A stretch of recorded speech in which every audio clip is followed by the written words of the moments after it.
أشهد أن لا إله إلا الله وحده لا شريك له وأشهد أن محمدا عبده ورسوله أما بعد فأعوذ بالله من الشيطان الرجيم بسم الله الرحمن الرحيم. محترمہ صدر صاحبہ اور معزز سامعات، میری تقریر کا عنوان ہے تربیت اولاد. قوموں کے عروج و زوال کی داستانوں کا مطالعہ کرنے سے معلوم ہوتا ہے کہ وہی قوم آگے بڑھتی ہے جو اگلی نسل اپنے سے اعلیٰ پیدا کرے یا کم از کم اپنے معیار پر، اور ہلاک ہو جاتی ہے وہ قوم جو اپنی اگلی نسل کی اعلیٰ تربیت نہیں کر سکتی. اگر ہم چاہتے ہیں کہ جماعت احمدیہ کا قدم اللہ تعالیٰ کے فضل سے آگے بھی آگے بڑھتا چلا جائے تو ہمیں اپنے بچوں کی تربیت کی طرف خصوصی توجہ دینا ہوگی. تربیت اولاد کے ضمن میں سیدنا حضرت مسلم موعود رضی اللہ تعالیٰ عنہ فرماتے ہیں، اصل ذمہ داری عورتوں پر بچوں کی تعلیم و تربیت کی ہے، اور یہ ذمہ داری جہاد کی ذمہ داری سے کچھ کم نہیں. اگر بچوں کی تربیت اچھی ہو تو قوم کی بنیاد مضبوط ہوتی ہے اور قوم ترقی کرتی ہے. اگر ان کی تربیت اچھی نہ ہو قوم ضرور ایک نہ ایک دن تباہ ہو جاتی ہے. اگر آج کل کی مائیں اپنی اولادوں کی تربیت اسی طرح کرتی ہیں جس طرح صحابیات رضی اللہ تعالیٰ عنہ نے کی، تو کیا یہ ممکن نہیں تھا کہ ان کے بچے بھی ویسے ہی قوم کے جانثار سپاہی ہوتے جیسے کہ صحابہ کی اولادیں تھیں؟ اگر آج بھی خدا نخواستہ جماعت احمدیہ میں کوئی خرابی واقع ہوئی تو اس کی عورتیں بھی ذمہ دار ہوں گی. تربیت اولاد میں پہلی بات تو یہ ہے کہ آپ کو یہ معلوم ہونا چاہیے کہ آپ اولاد کی خواہش کرتے کس لیے ہیں. یہی نہ کہ خدا تعالیٰ آپ کو نیک اور قابل دین اولاد دے، لیکن اگر آپ اپنے عمل سے اپنی اس خواہش کو ثابت نہیں کرتے تو پھر اس خواہش کا بھی کوئی فائدہ نہیں. حضرت مسیح موعود علیہ السلام فرماتے ہیں، اگر کوئی شخص یہ کہے کہ میں صالح خدا ترس اور خادم دین اولاد کی خواہش کرتا ہوں تو اس کا یہ کہنا بھی میرا ایک دعویٰ ہی دعویٰ ہوگا جب تک کہ وہ خود اپنی حالت میں ایک اصلاح نہ کرے. اگر فسق و فجور کی زندگی بسر کرتا ہے اور منہ سے یہ کہتا ہے کہ میں صالح اور متقی اولاد کی خواہش کرتا ہوں تو وہ اپنے اس دعویٰ میں کذاب ہے. صالح اور متقی اولاد کی خواہش سے پہلے ضروری ہے کہ وہ خود اپنی اصلاح کرے.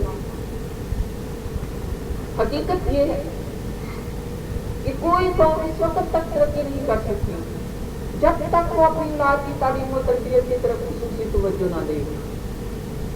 دوسرے ضروری امور کی طرح ہمارا دین بھی ہمیں بچوں کی بہتر تربیت کی طرف توجہ دلاتا ہے. اللہ تعالیٰ قرآن کریم میں نیک اولاد کی خواہش کی دعا سکھاتے ہوئے فرماتا ہے، رب ہب لی من لدنک ذریۃ طیبۃ، کہ اے میرے رب مجھے اپنے جناب سے پاک اولاد بخش. ہر انسان اپنی نسل کے قیام و بقا کی کوشش کرتا ہے. ہر انسان کی فطری خواہش ہوتی ہے کہ اس کا خاندان اور اس کا قبیلہ زندہ رہے، اس کی روایات اور مخصوص عادات و اخلاق برقرار رہیں. اس لیے وہ کوشش کرتا ہے کہ اپنی اولاد کو اس رنگ میں ڈھالے کہ وہ ان خاندانی اور قومی اقدار کو قائم رکھنے والی ہو. اس پس منظر میں تربیت اولاد ایک بہت ہی اہم ذریعہ ہے، طریقہ ہے. مادیت پرستی کے اس دور میں جبکہ مغربی تہذیب کا اثر غالب ہے، یہ ذمہ داری اور بھی بڑھ جاتی ہے کہ اپنے بچوں کو صحیح دینی اخلاق سے روشناس کروایا جائے تاکہ ہماری روایات، ہمارے اخلاق و کردار، ہمارا تدبر غرض ہر بخوبی جو ہمیں ورثے میں ملی وہ ہماری نسلوں میں جاری رہے. پاس میں ماں سے یہ کہتی ہوں کہ اگر وہ چاہتی ہیں کہ ان کے بچے آئندہ دین اسلام کے مجاہد بنے تو وہ اپنے بچوں کی تربیت کا فکر کریں. تربیت اولاد کے ضمن میں سب سے اہم کردار ماں کا ہے۔ ماں جو نسل انسانی کے لیے بطور جڑ کی ہے، اگر جڑ کمزور ہو تو درخت کمزور رہ جاتا ہے، خواہ اس کے پتے کتنے ہی ہرے بھرے اور اس کی شاخیں کتنی ہی سبز کیوں نہ ہو۔ پاس ایک ماں کو انتہائی تدبر اور فراست اور عقل مندی کا ثبوت دیتے ہوئے بچوں کی تربیت کا آغاز بالکل بچپن میں ہی کر دینا چاہیے۔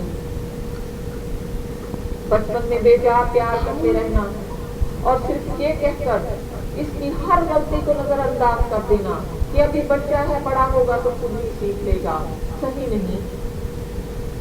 بچہ کو ایک بڑے انسان کی چھوٹی شبیہ کے طور پر دیکھنا چاہیے، اس نے بڑے ہو کر ذمہ دار فرد بننا ہوتا ہے۔ حضرت صلی اللہ علیہ وسلم نے فرمایا کہ بچوں کی عزت کرو اور ان کو ادب سکھاؤ، یعنی ان کی تربیت کرو۔ پھر شفقت مادری کا تقاضا صرف یہ نہیں کہ بچہ کی ہر غلطی پر چشم پوشی کی جائے، بری باتوں سے روکنے میں محبت مانے نہیں ہونی چاہیے۔ جس طرح بچے کی جسمانی ترقی کے مختلف طریقے اختیار کرتی ہے، اسی طرح بچوں کی اخلاقی صحت اور اس کی نشو و نما کا بھی خیال رکھنا چاہیے۔ جہاں ماں بچہ کی جسمانی اور اخلاقی ترقی کے لیے جدوجہد کرتی ہے، وہاں ماں کی یہ بھی کوشش ہونی چاہیے کہ اس کا بچہ دین سیکھے، دین میں ترقی کرے اور روحانی ترقی کے مدارج طے کرتا ہوا خدا کی رضا اور خوشنودی حاصل کرنے میں سب سے آگے ہو۔ بچپن میں خدا کی محبت دلوں میں راسخ کی جائے اور ان کو بتایا جائے کہ ان کا ایک خالق خدا ہے جو ہر چیز پر قادر ہے۔ اس سے پیار کے طریقے اولاد کو سمجھائیں۔